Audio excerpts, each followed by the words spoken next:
कांग्रेस के अधिकृत उम्मीदवार अभिजीत वंजारी जी हमारे सामने हैं। अभिजीत सर, आपने नागपुर विद्यापीठ ग्रेजुएट कॉन्स्टिट्यूएंसी का 10 साल प्रतिनिधित्व किया और एक युवा तड़कदार नेता के रूप में आपकी छवि नागपुर में ही नहीं बल्कि आप महाराष्ट्र प्रदेश कांग्रेस कमेटी के महासचिव हो। अब एक इतनी बड़ी उड़ान है और अभी वातावरण ऐसा है कि जो जिसका बाले किल्ला रहा भाजपा, वो भी अभी अपना आपके सामने प्रत्याशी खड़ा करने के लिए देने में थोड़ी सी हिचकिचाहट रही है। ऐसे इसमें क्या तैयारी है और आप कैसे इस चुनाव में आगे जाओगे? अपने राज्य के विधान परिषद के नागपुर विभाग के पदवीधर मतदार संघ के चुनाव का अभी इलेक्शन 1 दिसंबर को होने जा रहा है। जुलाई 2020 में ये चुनाव होने वाला था, लेकिन कोरोना के कारण ये चुनाव थोड़ा सा डिले हो गया, लेट हो गया। लेकिन अभी कल ही नोटिफिकेशन आया है और 1 दिसंबर को ये चुनाव होने वाला है। महाराष्ट्र प्रदेश के अंदर, महाराष्ट्र राज्य के अंदर 5 जगह ये चुनाव है। पुणे में शिक्षक मतदार संघ, पदवीधर मतदार संघ, औरंगाबाद में पदवीधर मतदार संघ, अमरावती जिले का शिक्षक मतदार संघ और नागपुर जिले का पदवीधर मतदार संघ। ऐसे ये 5 जिलों का 5 चुनाव का ये चुनाव होने जा रहा है। अब ये नागपुर जिले में नागपुर विभाग का जो चुनाव है, इसमें 6 जिले हैं। इसमें वर्धा, नागपुर, भंडारा, गोंदिया, चंद्रपुर, गढ़चिरौली, ऐसे 6 जिलों में करीब करीब 7,500 ग्राम पंचायत इसमें आती है। 6 लोकसभा का मतदार संघ आता है, 32 विधानसभा मतदार संघ आते हैं और ये 6 मेंबर ऑफ पार्लियामेंट का इसमें एरिया आता है। तो इतना बड़ा ये चुनाव है। इसके पहले 1962 से लेकर अभी तक के ये जो चुनाव विधान परिषद का अपने महाराष्ट्र में हुआ, उसमें हमेशा एक विशिष्ट विचार के लोग चुन के आए हैं। और इस बार थोड़ी सी परिस्थिति अलग है, क्योंकि इलेक्शन कमीशन ने जो 2014 की और उसके पहले की जो मतदार यादी थी, वो मतदार यादी स्क्रैप कर दी है। अब नए सिरे से सारे लोगों को इसमें मतदान का अपना रजिस्ट्रेशन करना पड़ा है। तो हमारे भी कांग्रेस पार्टी के माध्यम से, हमारे कार्यकर्ताओं के माध्यम से, शिक्षक संगठनों के माध्यम से, प्राचार्य फोरम के माध्यम से, मुख्याध्यापक संगठनों के माध्यम से, अलग अलग संगठनों के माध्यम से हमने 6 जिलों में अच्छा बड़े प्रमाण में हमने रजिस्ट्रेशन किया है। आज 1,83,000 टोटल यहाँ पर मतदान रजिस्टर्ड हुआ है और 2 दिन बाकी है। मैं आपके इस फेसबुक लाइव के माध्यम से, आपके मीडिया के माध्यम से, आपके चैनल के माध्यम से मैं मेरे युवाओं को, मेरे ग्रेजुएट्स को, मेरे पदवीधरों को मैं फिर से विनती करता हूँ कि कल तक, शाम तक आपको ये मौका है कि जो लोग छूट गए होंगे उनका नाम अपन पदवीधर मतदार संघ में हम लोग दर्ज करा सकते हैं। तो मेरी यही विनती है, यही अपील है कि कल तक हम ज्यादा से ज्यादा संख्या में इसमें हम लोग भाग ले, पार्टिसिपेट करें, अपना नाम दर्ज कराएं। क्योंकि पदवीधर मतदार संघ का चुनाव हमारे 6 जिलों की अगर हम बात करें तो मैं समझता हूँ कि 15 से 20 लाख से ज्यादा ग्रेजुएट्स आज तक के होंगे, चाहे फिर वो सरकारी नौकरी में हो, चाहे फिर वो हमारे घर की हाउसवाइफ हो, चाहे हमारे भाई बहन हो, फिर वो किसी भी स्नातक के ग्रेजुएट्स हो, चाहे आर्ट्स हो, चाहे कॉमर्स हो, साइंस हो, कोई सरकारी नौकरी में हो, कोई बेरोजगार हो, तो कोई भी व्यक्ति जो ग्रेजुएट है वो इसमें अपना नाम दर्ज करा सकता है। तो ये आखिरी मौका है, इसमें अपना नाम दर्ज कराए, ऐसी मैं सबसे विनती करना चाहूंगा। इसमें महाराष्ट्र गवर्नमेंट की जो लिंक है, chief electoral officer state of Maharashtra, उसमें आपको पदवीधर मतदार संघ में लिंक उसमें मिलेगी और उसमें आप अपना नाम दर्ज कर सकते हैं। नाम दर्ज करने के लिए आपका एक फोटो आपको स्कैन करके उसमें लगाना पड़ेगा। साथ में आप जिस विद्यापीठ से ग्रेजुएट हुए हो, चाहे विद्यापीठ वो दिल्ली का हो, मद्रास का हो, एमपी का हो, यूपी का हो, अमरावती हो, गोंडवाना हो या नागपुर हो, किसी भी हिंदुस्तान की किसी भी विद्यापीठ का ग्रेजुएट जो नागपुर विभाग का रहवासी है, वो अपना नाम दर्ज कर सकता है। तो उस विद्यापीठ के डिग्री की जेरॉक्स या उसके मार्कशीट की जेरॉक्स, ये उसको लगाना है, एक फोटो लगाना है पासपोर्ट साइज, और साथ में आधार कार्ड की जेरॉक्स लगाना है। इतने ही डॉक्यूमेंट्स उसमें लगाकर हम अपना नाम उसमें पंजीकृत कर सकते हैं। अभी तक इस निर्वाचन क्षेत्र में बीजेपी का ही बोलबाला रहा है और पहली बार कांग्रेस इसके पहले समर्थन देती थी उम्मीदवार को, आपको अधिकृत उम्मीदवार घोषित किया है। तो जहाँ तक संगठन का बात है, कांग्रेस कभी पीछे रही है ऐसा माना जाता है। आप ये चुनौती को कैसे स्वीकार करें? नहीं, चुनौती को मैं पूरी तरह से स्वीकार करता हूं और ऐसा नहीं है। इसके पहले हमारे प्रत्याशी डॉक्टर बबनराव तायवाड़े साहब, जो हमारे यंग टीचर्स या ओबीसी महासंघ के अध्यक्ष हैं, इसके पहले 2 बार 3 बार उन्होंने इस चुनाव में प्रयास किया और उन्होंने ही पूरे 6 के 6 जिलों में इस चुनाव को गांव-गांव तक ले जाने का उन्होंने प्रयास किया। पब्लिसिटी हुई, मेहनत की, रजिस्ट्रेशन भी बड़े प्रमाण में हुए, लेकिन हो सकता है कि तब की हालात कुछ अलग होगी। पिछले बार भी उन्होंने दमखम के साथ में चुनाव लड़ा, लेकिन उनको यश नहीं मिल पाया।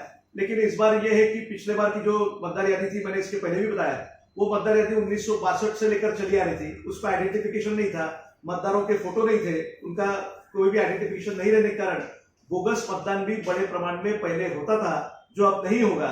इसलिए अभी जो नए मतदार हुए हैं, पंजीकृत जो रजिस्टर्ड हुए हैं, उनका सबका फोटो आइडेंटिफिकेशन है, उसके आधार कार्ड है और एक नए सिरे से तैयारी सबको करनी पड़ी है। तो मैं समझता हूँ कि एक अच्छा चैलेंज है।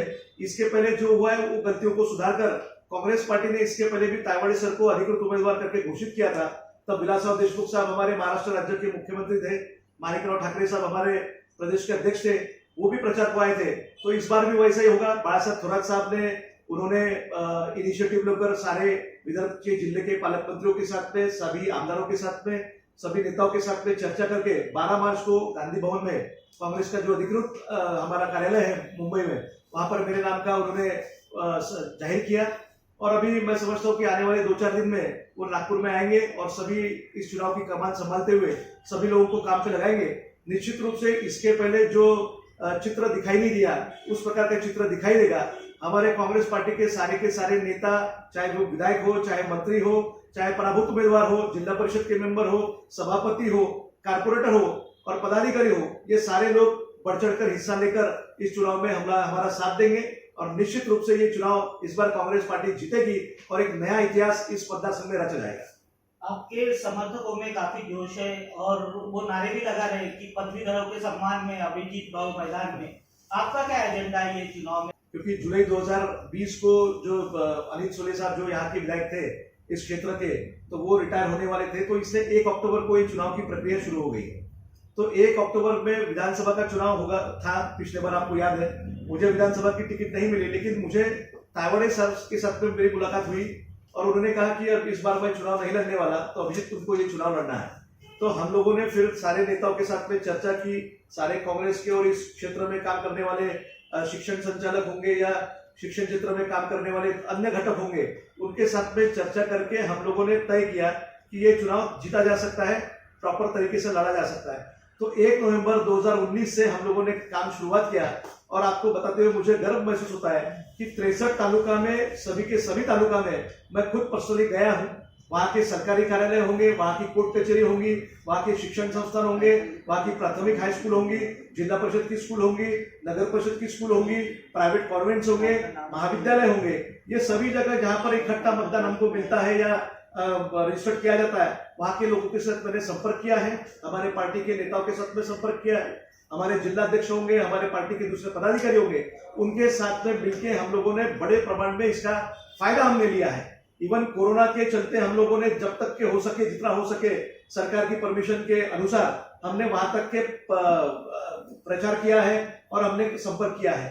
तो एक अच्छा रजिस्ट्रेशन कांग्रेस के माध्यम से हुआ है, इसका फर्क इस चुनाव में देखने को मिलेगा और निश्चित रूप से मैं आने वाले चुनाव में जीतूंगा, ऐसा मेरा पूरा विश्वास है। ऐसा कहा जाता है कि कांग्रेस की अंतर्गत गठबाजी या अभी तो महाविकास आघाड़ी है, तो महाविकास आघाड़ी का समर्थन आपको है या वो उनके साथ भी आपको लड़ना पड़ेगा? नहीं, मैंने जैसे आपको पहले ही बताया कि कांग्रेस कमेटी के माध्यम से मेरा नाम घोषित कर दिया है।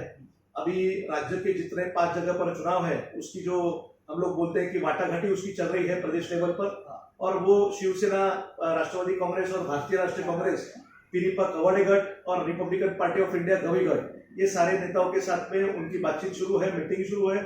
और राज्य में ये 5 जगह जो चुनाव है, ये 5 कैंडिडेट जो रहेंगे, ये राज्य महाविकास आघाड़ी के ही अधिकृत उम्मीदवार रहेंगे और हमारे जितने भी मित्र पक्ष रहेंगे वो साथ में मिलकर हमारा प्रचार करने वाले हैं। इसलिए इसमें दुविधा का कोई प्रश्न ही नहीं है। और रही बात कांग्रेस की, तो कांग्रेस के सारे नेता पूरा मेरे साथ में है। यहाँ के पालक मंत्री डॉक्टर नितिन राउत साहब होंगे, आपके वर्धा के पालक मंत्री सुनील केदार साहब होंगे, वडेट्टीवार साहब जो चंद्रपुर के पालक मंत्री हैं, एकनाथ शिंदे साहब जो गढ़चिरौली के पालक मंत्री हैं, हमारे विश्वजीत कदम साहब जो भंडारा के पालक मंत्री है, और अन्य मंत्रिमंडल के सभी सदस्य, विधानसभा के सदस्य, विधान परिषद के सदस्य, राज्यसभा के माजी सदस्य, लोकसभा के माजी सदस्य, ये सारे के सारे लोग हमारे साथ में ताकत के साथ में खड़े, और सारे जिलाध्यक्ष और सारे पदाधिकारी पूरी ताकत के साथ में।